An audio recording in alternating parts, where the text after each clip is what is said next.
வணக்கங்க. நான் உங்கள் நாதை ரவிராமச்சந்திரன். இன்று 3/6/2026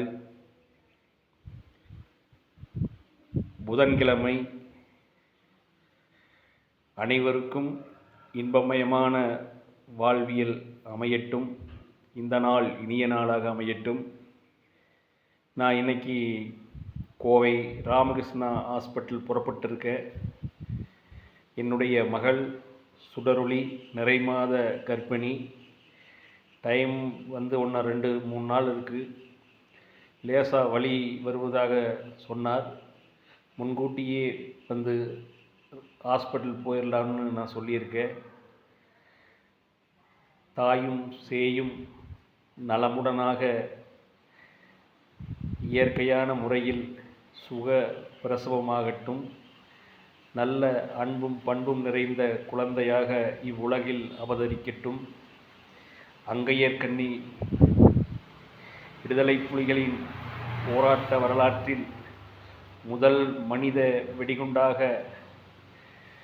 மிகப்பெரிய ஆயுத கப்பலை தகர்த்தெறிந்த அங்கையர்கண்ணியை போன்று, ஜான்சி ராணியை போன்று, வேலு நாச்சியாரை போன்று, குயிலியை போன்று, வரலாற்று பெண்மணிகளைப் போன்று ஒரு அழகிய பெண் குழந்தை பிறக்கட்டும்.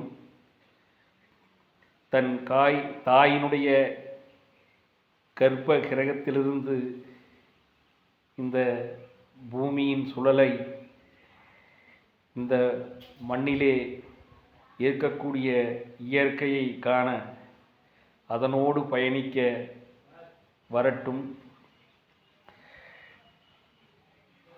அக்குழந்தை செங்காந்த மலராக விரியட்டும். அற்புதமான தமிழ் பெயர் வைத்து குழந்தையை வளர்க்கட்டும். என்னுடைய இதயபூர்வமான ஆசிகள். தமிழ் கடவுள், நான் வணங்குகின்ற தமிழ் கடவுள் முருகர் 6 செல்வங்களும் 7வது அறிவான ஓம் என்கின்ற பிரஞ்சபத்தின் பேரொளியான பிரணவ பொருளையும் வழங்கட்டும். என்னுடைய இதயபூர்வமான ஆசிகள். இன்று நாங்கள் கோவை ராமகிருஷ்ணா மருத்துவமனையில் அட்மிட்டாக போகிறோம். இந்த வாரத்தில் நல்ல செய்தி வரட்டும். சுடரொளி வாழ்க.